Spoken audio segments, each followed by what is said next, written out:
Guys, hello. Welcome to my first podcast. I have a podcast now, and it's called Really Growing Through It. So clever, I know. Thank you, ChatGPT, for helping me come up with that. Yeah, I am Isabel Pierce, if you don't know who I am, but you probably do, because my audience are my besties, mainly. And I usually make vlogs on YouTube, but I have wanted to do more long-form talking content about my thoughts, and a lot of the times I've been wanting to just talk a little bit more, less about like performing. I find that vlogs I have to make entertaining, or if I talk for too long, it's pretty boring, whereas a podcast, everyone just expects you to be talking. So yeah, I am filming this so that it can go on YouTube and everything, but really the main vibe is the listening. So whether you're doing something or taking a walk, or maybe you're drawing or just hanging out, you don't really have to look at the video, which is nice, but I can put it on YouTube and it can have a little video. So hello to the video watchers and hello to all of the listeners. Yes. So in this first episode, honestly guys, I am making this podcast post crash out, if I'm being honest. This week has been actually crazy. Crazy emotionally, not necessarily like what I've been doing. And yeah, I am post crash out. I literally spent like a whole afternoon and evening just crying. And the reason, okay, let me just go back. Also, I don't know why I'm holding this marker. Okay, let me just rewind a little bit. So I am a junior in college, and I am a repeat junior, so I'm 22. I would be a senior, but we all know I had to take a little gap year due to some health issues. But I think since that gap year, like, I always prided myself on being someone who was right on time, if that makes sense. Like, I was one of very few who took a gap year, and I really had a lot of pride in just, like, I went straight to college in undergrad. I did community college for 2 years, graduated with an associate's, went straight to transferring to a 4-year university. And to me, that just felt like that meant I was kind of successful, even though I definitely always have valued like my well-being and spiritual life over my academic success, but I still think that I had some kind of like underlying selfish idea that me being ahead meant something, or not ahead, but like right on time with my graduating year. So when I had to withdraw due to getting diagnosed with cancer and everything, I knew intuitively that it was my body's way of telling me I need to slow down, I need to relax, but also I felt like, well, now what? What do I have now? Like, before, I loved the fact, and I felt really successful and worthy because I was right on time and I hadn't taken a gap year, and I was like, oh yeah, I'm doing the thing that everyone should be doing in life. Should, in quotes. So without that, now I'm just the girl with cancer who took it. And also, it's not like my gap year was fun and traveling. I did travel a little bit when I was cancer free, but like, it wasn't, what am I supposed to tell people? Like, anytime it comes up, I'm just like, yeah, I was on a gap year, or what. Like, I don't know, I just tell people like, yeah, I just was hanging out. Anyways, I say all of this because coming back to school, I have kind of maybe unconsciously felt like I need to prove myself again academically because I am behind. Also, what is behind nowadays? Like, everybody takes a gap year. Some people take 2 gap years. it is not uncommon to just like take college at your own pace now, which I am realizing more and more. But this year, I thought junior year was going to be chill because it's not until senior year that you have your internship and you have to think about graduation. So I'm like, okay, junior year is this nice little, it's a respite year. Boy, was I wrong. No, junior spring comes along and suddenly you have to register for classes that literally, if you don't get into, you cannot graduate, and you have to be thinking about at least a little bit your internship. You have like college plans. Everyone and their mother is getting an internship their junior summer, like summer after their junior year, before their senior year. And I haven't even thought about internships. To be honest, can I just be honest? I don't really know if I know what an internship is. That's going to make me sound really stupid. But like, honestly, what does anybody? I feel like half the people I talk to at school who have internships are like, yeah, I don't really do anything. I don't really know what I'm doing. So clearly, I'm not really missing out on all of that. But anyways. Yeah, the other thing that comes with junior spring is the sudden expectation and pressure that if you're going to grad school, you're going to be doing an honors thesis. That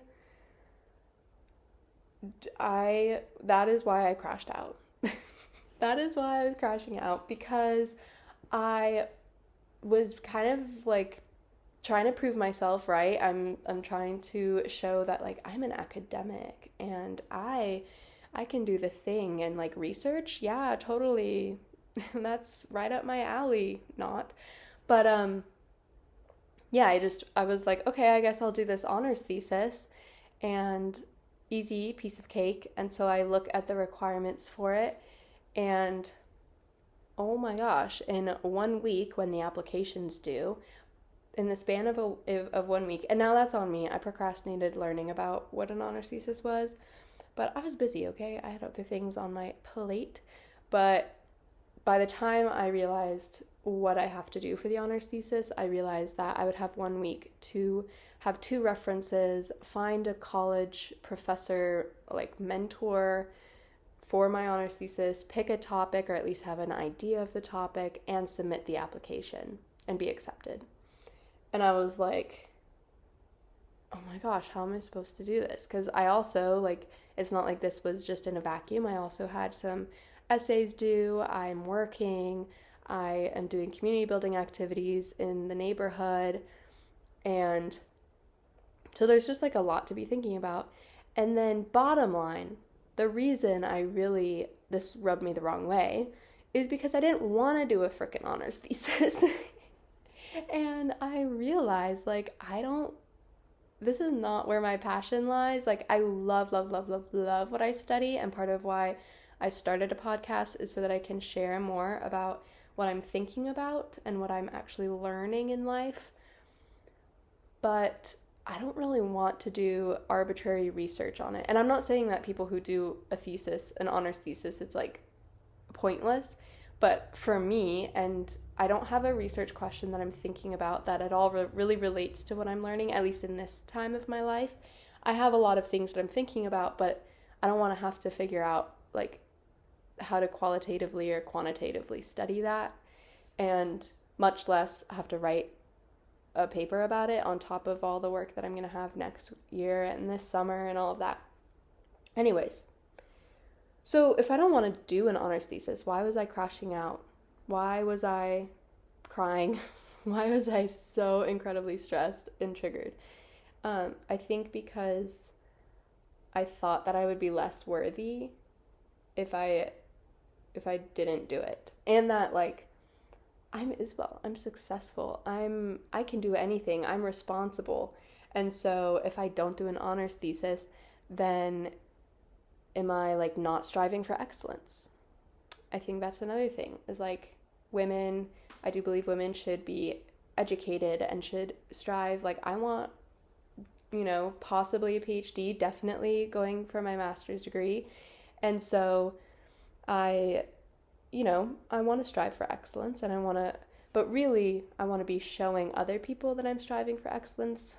I think that's the main thing is like when we have these opportunities, are we striving for excellence because we know this is putting our most excellent foot forward, or are we striving for excellence in the way that other people will then be able to see like, oh, she did an honors thesis.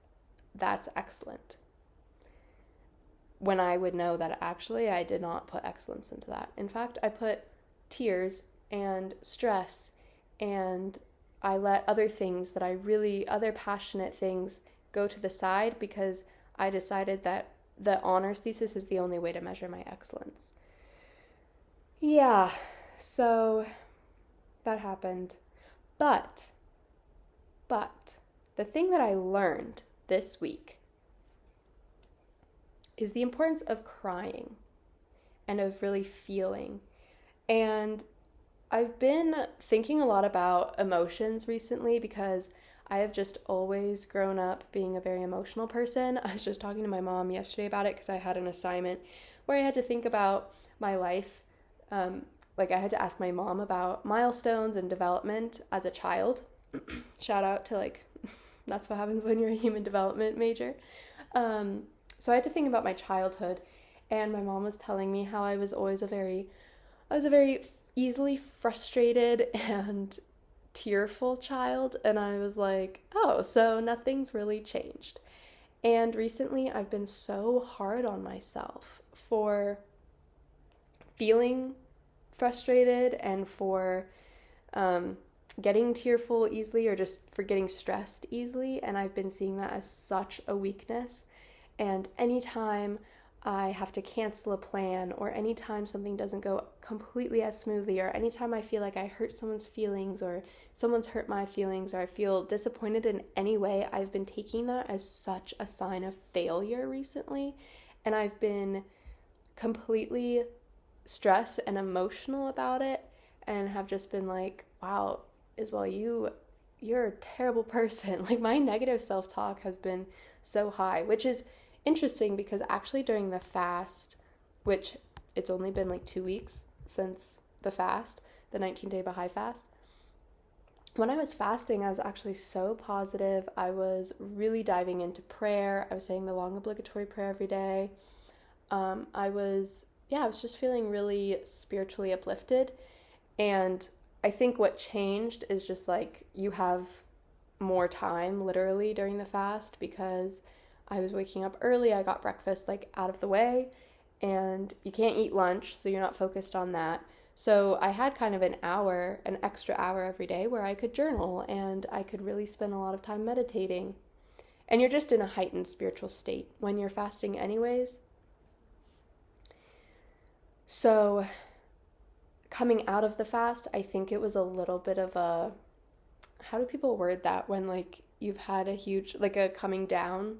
So I think I went from just this really flowy spiritual state where I would spend afternoons at the river and I was reading all the time and I was journaling, to suddenly being kind of thrown back into life, which is so interesting that just adding food back into my life put me back into this mindset of hustle culture and go, go, go. And anyways, so I've been really critical of my emotions recently.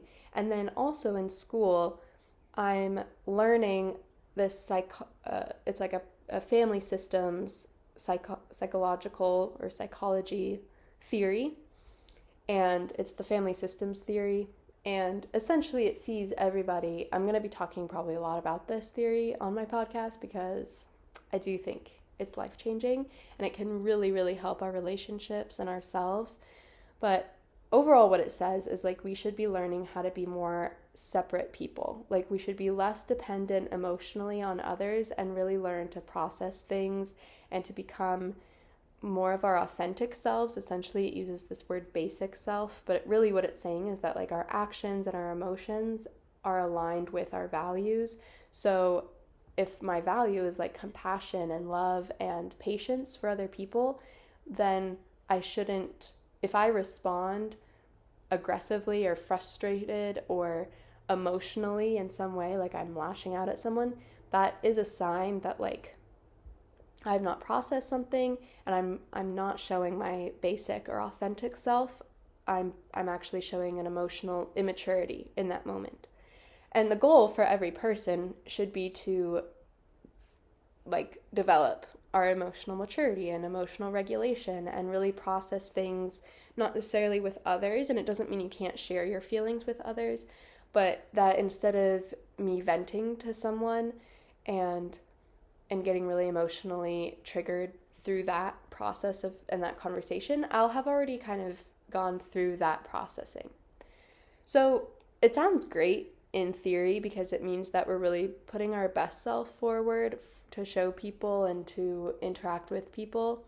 And from like a Baha'i perspective, I could see how this would eliminate a lot of backbiting, a lot of venting, a lot of like conflict in relationships, and also support your relationship with like a higher power, because instead of turning to your partner or your friend for emotional security, you're turning inward and you're processing things yourself or with prayer or meditation, and that relationship is like through God.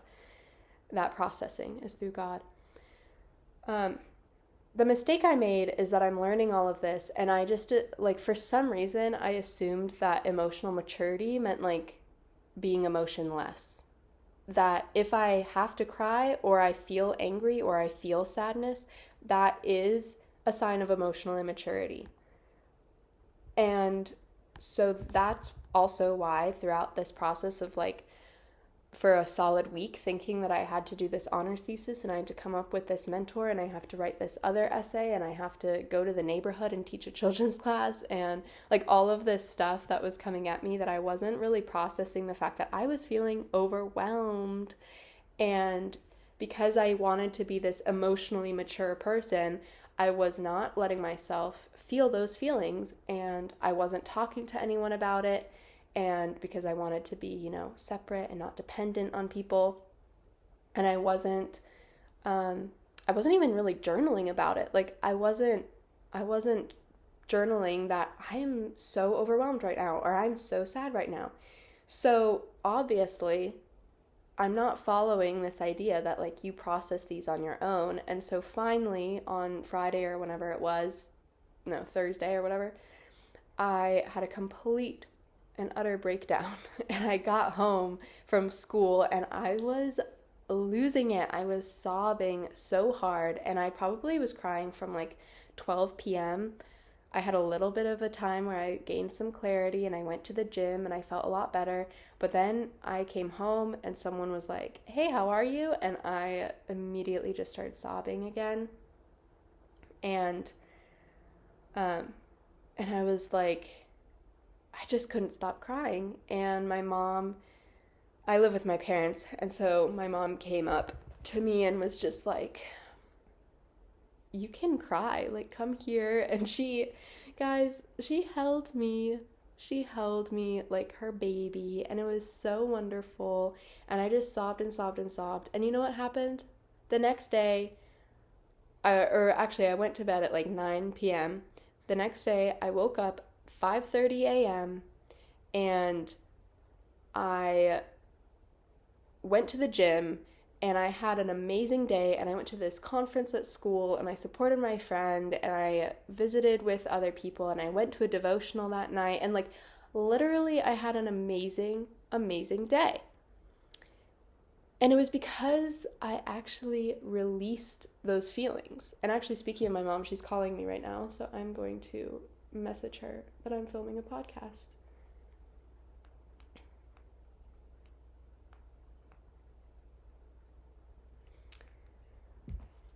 Anyways, yeah. So basically this idea of like differentiation of self, which is this idea that you process emotions so that you're not burdening your relationships and burdening other people with them, it doesn't mean you're a robot. It actually means that processing emotions means that in an appropriate time, we do feel our feelings and we allow ourselves to cry and we allow ourselves to be angry, so that therefore we can do something about it. Because if we're like, processing your emotions doesn't mean just like hiding them and stuffing them down. So yeah, that's what I'm realizing. I'm going to leave that there. I might have other thoughts on that. But something else, kind of going away from that a little bit, but something else that I did this week, I actually ended up implementing this the night that I had my little cry session, is I actually ended up turning my phone to black and white. I deleted everything. I think I've been feeling really overstimulated recently, and I can tell that other people are feeling this way too, because on social media and like in my circles, everyone's just talking about their screen time. Everyone's talking about how terrible social media is for their mental health, and yet no one's really doing anything about it. I feel like we're just like, yeah, man, 8-hour plus screen time. I feel terrible. Anyways, and so I have recognized that I'm feeling really overstimulated. I have a chronic condition called comparison, where I'm comparing myself to everybody and anybody, even if it's totally irrelevant, even if they're like 10 years older than me, and they have matured way more than me, and they have way more money than me, and they are in a completely different stage of life. I'm like, that is so unfair, that I don't look like them, that I don't act like them, that my life doesn't look like that. And then also to people who are my age, like, spring break was over the fast, man. You know, what am I going to do? I'm sitting here, I can't eat, I'm trying to live it up. It was hard to go on Instagram and see everybody in Puerto Rico. I'm going to admit that. It was hard to see that. But you know what wouldn't have been hard, and what would have made that a lot easier if I hadn't really been on Instagram. So I deleted Instagram. Basically the only social media I have right now is Be Real. I even limited the YouTube website because I would go to YouTube. I deleted Google, and I'll tell you why. I deleted Google because I feel like I'm just constantly on my phone. If I don't have Instagram, I'm going to be on Google. If I don't have Google, what am I going to do? Actually, I've been on, like, what have I been using the most? I go on my school email a lot more now. Outlook and I are best friends now. But it's helpful to know that, like, my computer is my computer. My computer is my tool that I go to, and I do allow myself to go on Instagram on my computer, but it's because I can't carry my computer in my pocket. Whereas my phone right now, it's black and white. I can call people, I can text people, it's great. I can check my email. I kind of want to take off the email thing too, because I'm like, why do I need that? But I'm really trying to limit my stimulation so that I can be more present. And like that also has helped me. That idea of like being present allows for me, like, I can't go on Instagram or YouTube to cover up my feelings, because that was another reason I wasn't able to just cry it out the first moment that I felt stressed. I should have cried, you know, or I should have let that out in some way. But instead, I was able to like scroll on Instagram or go on YouTube, and then I just am comparing myself to other people, but I'm also not feeling my own feelings.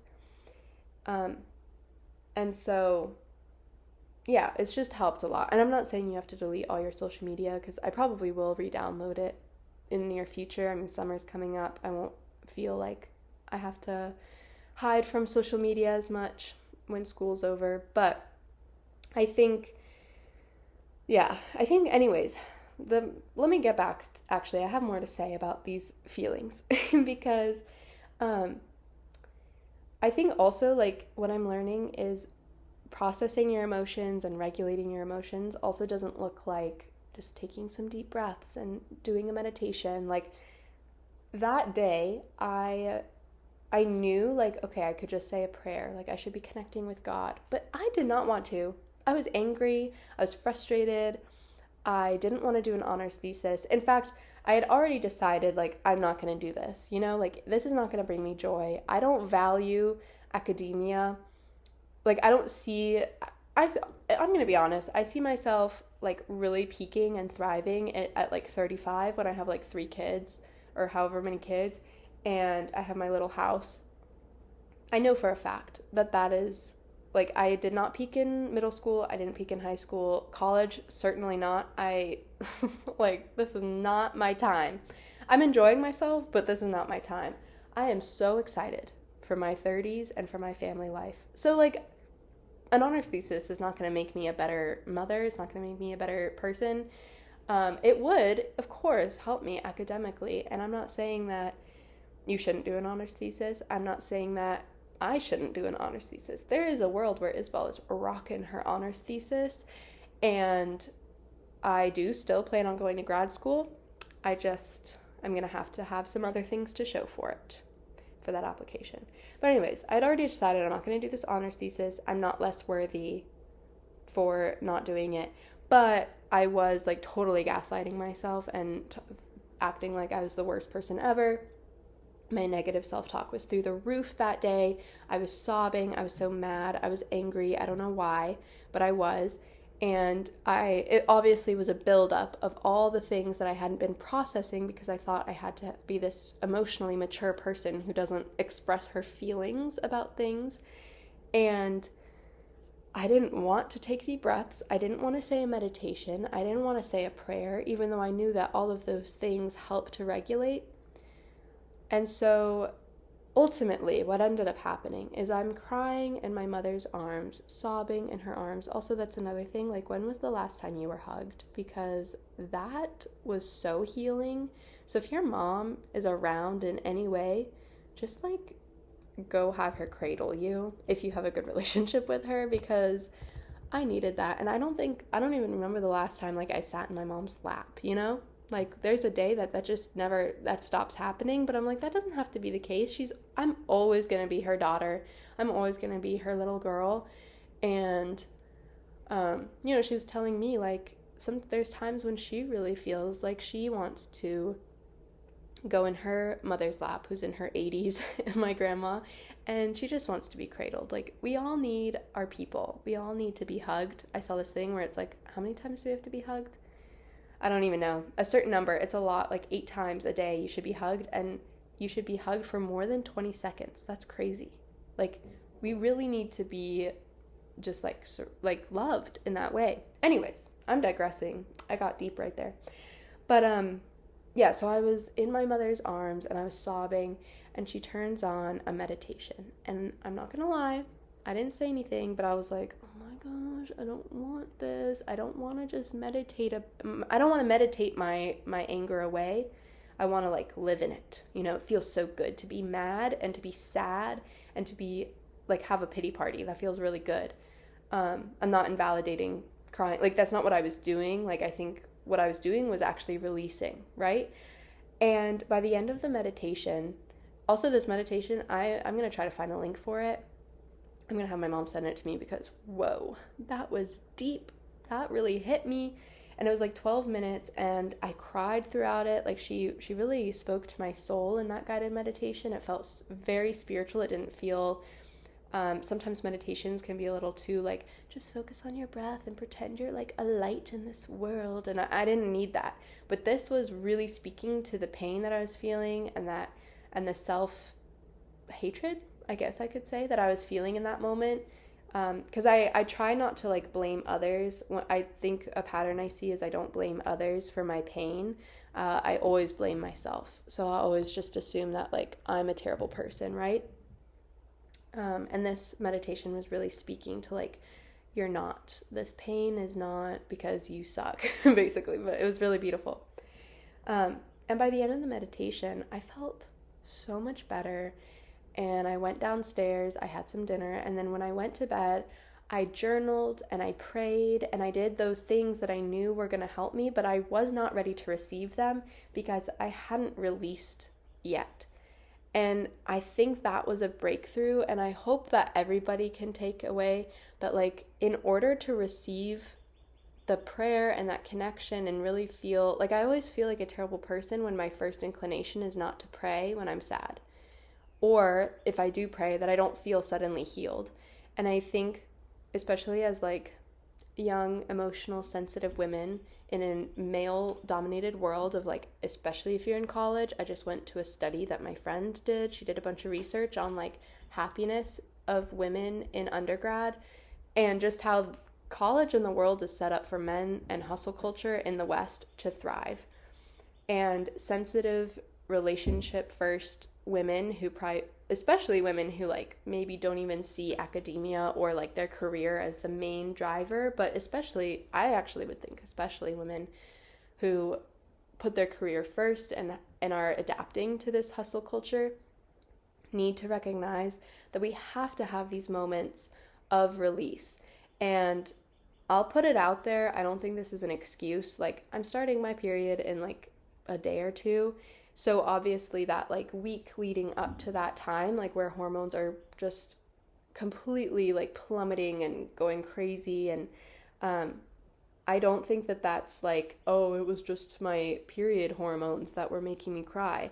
I think that that hormonal response, that time in our life is actually a really great time to release. Like anything. Did you hear that toilet flush? This is what happens when you live in the basement of your parents' house. But anyways, that time before our cycle, and if you're not a woman, this is probably still helpful and relevant. Like, don't ever be like, oh, are you just on your period? You know, like, actually see this as a time like, oh, thank goodness. Everything that I've been feeling in this month is going to come and release, and I'm going to have the most amazing, like, up and up. I'm going to be on the up and up because I let all of that go, and then I can receive the prayer and receive the meditation and receive the journaling and really let my feelings go and marinate, and I can be my best self. So that is what I've realized is like the next time I'm feeling completely and utterly sad, I'm going to let myself feel that because I know that an abundance of strength and happiness is following. And that is how I feel. Like, it is a beautiful spring day. I'm going to go pick some tulips with my mom later. And you would never know that 2 nights ago I was literally at my lowest and just sobbing in my mother's arms as she cradled me like a baby. But it's because I'm able to I'm able to act and receive what I need to and act in the way I need to because I let that stuff go and that sadness go. Yes.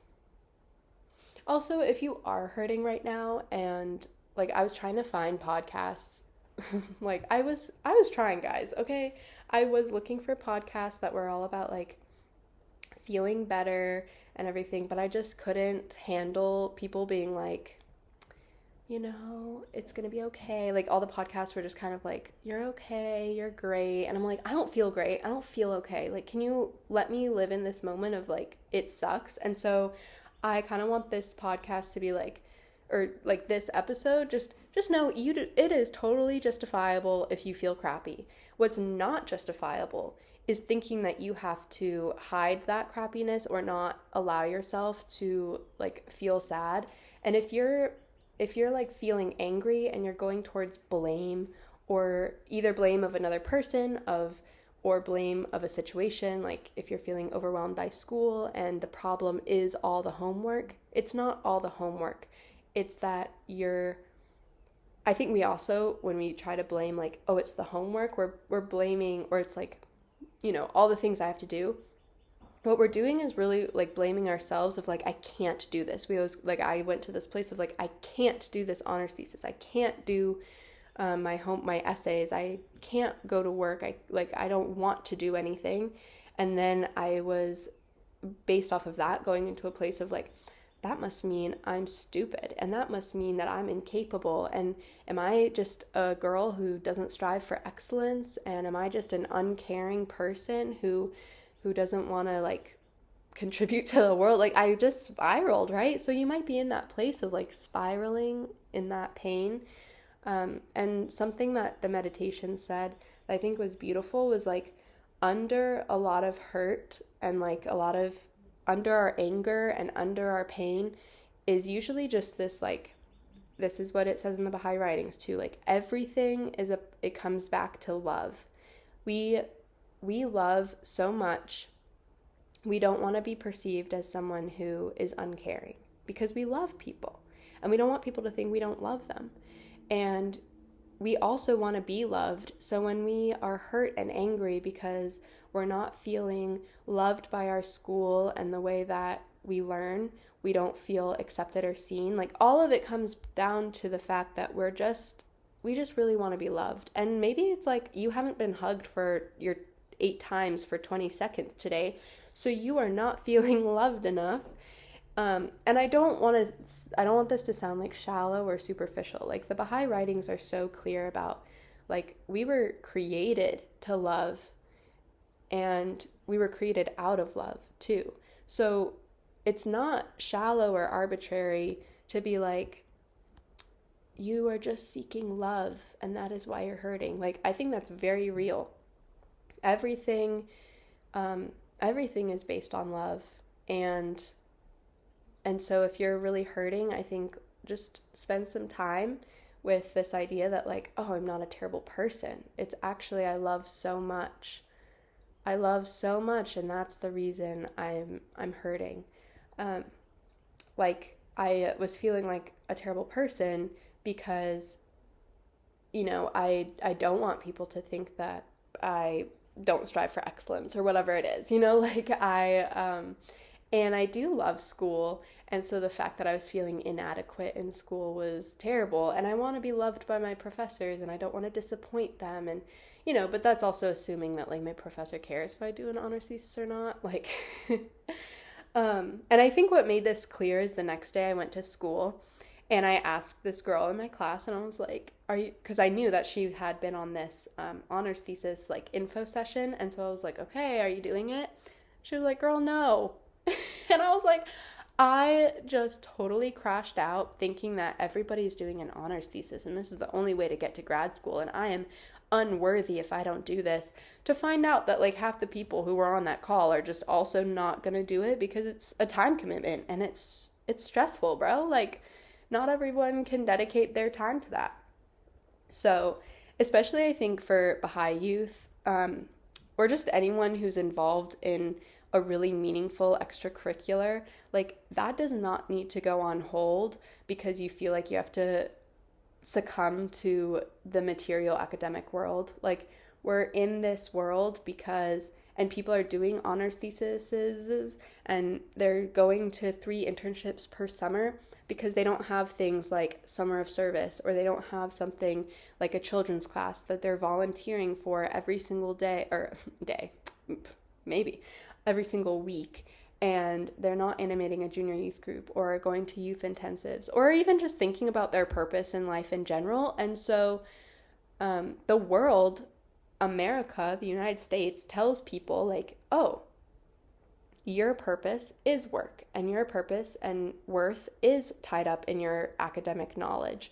And that's great. Like, every Baha'i should be going to school, you know, have a vocation, like we're told, have an occupation that's honorable and you can contribute to society. Women, let's educate ourselves, but not sacrificing our purpose in life and not getting swept up in, like, I knew that if I did this honors thesis, I would not be able to teach a children's class every day or every week. I keep saying every day as if, like, I guess my inner being is like, you need to be in the field, bro.